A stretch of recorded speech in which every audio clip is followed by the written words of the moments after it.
दोस्तों, आज की कहानी है विधवा औरत अपने बेटे बहू के सामने एक किराएदार के साथ जब बनी हम बिस्तर।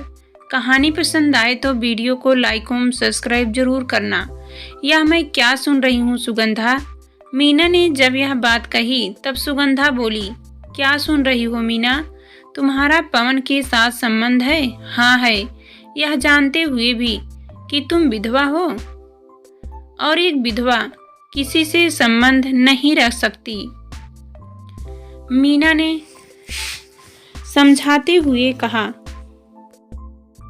पल भर रुककर वह फिर बोली, फिर तू 58 साल की हो गई है तो क्या हुआ? सुगंधा ने कहा, औरत बूढ़ी हो जाती है तब उसकी इच्छा नहीं जागती क्या?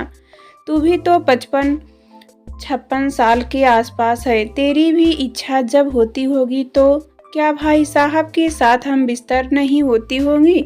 मीना कोई जवाब नहीं दे पाई। सुगंधा ने जो कुछ कहा सच कहा है, वह भी तो इस उम्र में हम बिस्तर होती हैं। फिर सुगंधा विधवा है तो क्या हुआ? आखिर औरत का दिल ही तो है।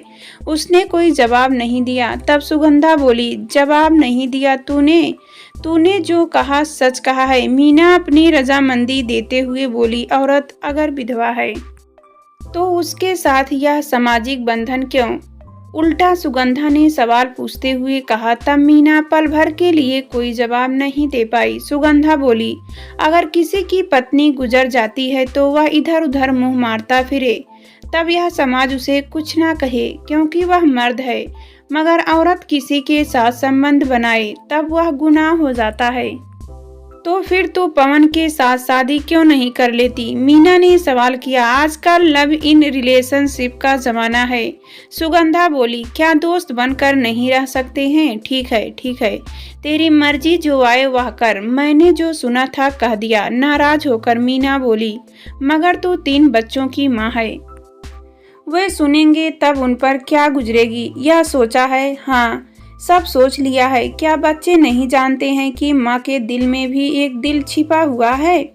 उसकी इच्छा जागती होगी। समझाते हुए सुगंधा बोली, देखो मीना, इस बारे में मत सोचो। तुम अपनी लगी प्यास भाई साहब से बुझा लेती हो। काश ऐसा ना हो, मगर तुम मुझ जैसी अकेली होती तो तुमने वही सब कुछ करती जो आज मैं कर रही हूँ। समाज के डर से अगर नहीं भी करती तो तेरे भीतर एक आग उठती जो जलाकर तुझे भीतर ही भीतर भस्म करती।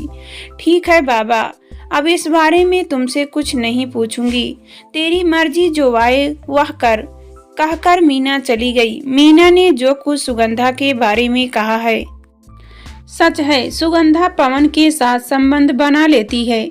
यह भी सही है कि सुगंधा 3 बच्चों की माँ है। उसने तीनों की शादी कर गृहस्थी भी बसा दी है।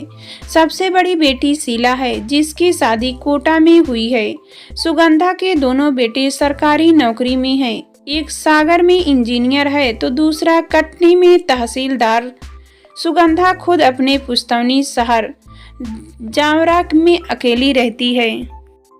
अकेले रहने के पीछे यही वजह है कि मकान किराए पर दे रखा है। सुगंधा के दोनों बेटे कहते हैं कि अम्मा अकेली मत रहो, हमारे साथ आकर रहो। तब वह कभी कभी उनके पास चली जाती है।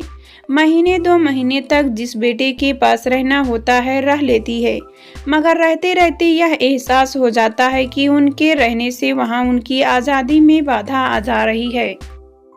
तब वह वापस पुश्तैनी शहर में आ जाती है। यहाँ बड़ा सा मकान है सुगंधा का, जिसके 2 हिस्से किराए पर दे रखे हैं। एक हिस्से में वह खुद रहती है। पति की पेंशन भी मिलती है। उसके पति शैलेंद्र तहसील दफ्तर में बड़े बाबू थे। रिटायरमेंट के साल भर के भीतर उनका दिल का धड़कन रुकने से देहांत हो गया। आज 3 साल से ज़्यादा समय बीत गया है। तब से वह खुद को अकेली महसूस कर रही थी। अभी उसके हाथ पैर चल रहे हैं, सामाजिक जिम्मेदारी भी वह निभाती है। जब हाथ पैर चलने बंद होंगे तब वह अपने बेटों के यहाँ रहने चली जाएगी। फिर किराएदारों से किराया भी समय पर वसूलना पड़ता है, इसलिए उसका यहाँ रहना भी जरूरी है। ज़्यादातर सुगंधा अकेली रहती है, मगर जब गर्मी की छुट्टियां होती है तो बेटी बेटों के बच्चे आ जाते हैं। पूरा सूना घर कोलाहल से भर जाता है। अकेले में दिन तो बीत जाता है मगर रात में घर खाने को दौड़ता है। तब बेचैनी और बढ़ जाती है, तब आंखों से नींद गायब हो जाती है। ऐसे में शैलेंद्र के साथ गुजारी रातें उसके सामने चलचित्र की तरह आ जाते हैं। मगर जब से वह विधवा हुई है, शैलेंद्र की याद और उनके साथ बिताए गए पल उसे सोने नहीं देते। पवन सुगंधा का किराएदार है। वह अकेला रहता है। वह पॉलीटेक्निक में सिविल मैकेनिक पद पर है। उसकी उम्र 56 साल के आसपास है। उसकी पत्नी गुजर गई है। वह अकेला ही रहता है। उसके दोनों बेटे सरकारी नौकरी करते हैं और उज्जैन में रहते हैं। दोनों की शादी करके उनका घर बसा दिया है। रिटायरमेंट में 6 साल बचे हैं। वह किराए का मकान तलाशने आया था। धीरे धीरे दोनों के बीच खिंचाव बढ़ने लगा। जिस दिन चपरासी रोटी बनाने नहीं आता, उस दिन सुगंधा पवन को अपने यहाँ बुला लेती थी या खुद ही वहाँ बनाने चली जाती थी।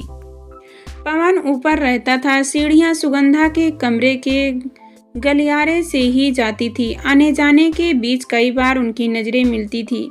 जब सुगंधा उसे अपने यहाँ रोटी खाने बुलाती थी तब कई बार जानकर आंचल गिरा देती थी। ब्लाउज से जब उभार दिखते थे तब पवन देर तक देखता रहता था। वह आंचल से नहीं ढकती थी। अब सुगंधा 58 साल की विधवा है मगर फिर भी टेलीविज़न पर अनचाहे सीन देखती है। उनके भीतर भी जोश पैदा होता है। जोश कभी कभी इतना ज़्यादा हो जाता है कि वह छटपटा कर रह जाती है। एक दिन सुगंधा ने पवन को अपने यहाँ खाना खाने के लिए बुलाया है। उसे खाना परोस रही थी और कामुक निगाहों से देखती भी जा रही थी। वह आंचल भी बार बार गिराती जा रही थी मगर पवन संकेत नहीं समझ पा रहा था। वह उम्र में मुझसे बड़ी भी थी।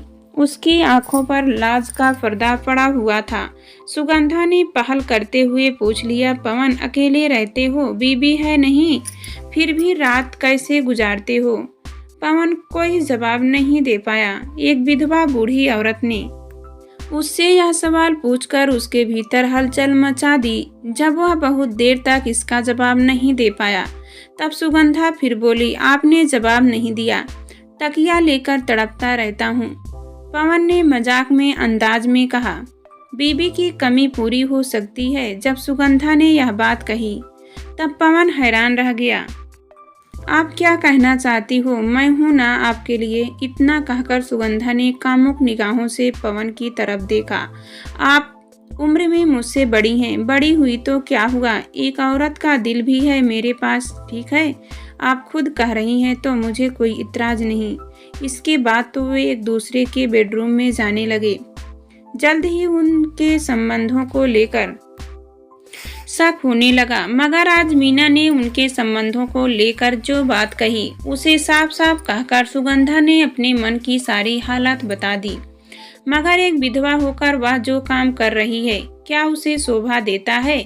समाज को पता चलेगा तब सब उसकी बुराई करेंगे, उस पर ताने कसेंगे। मीना ने तो सुगंधा के सामने पवन से शादी करने का प्रस्ताव रखा। उसका प्रस्ताव तो अच्छा है। शादी समाज का एक लाइसेंस है। दोनों के भीतर एक ही आग सुलग रही है। मगर इस उम्र में शादी करेंगे तो मजाक नहीं उड़ेगा। अगर इस तरह से संबंध रखेंगे तब भी तो मजाक ही बनेगा। सुगंधा बड़ी दुविधा में फंस गई।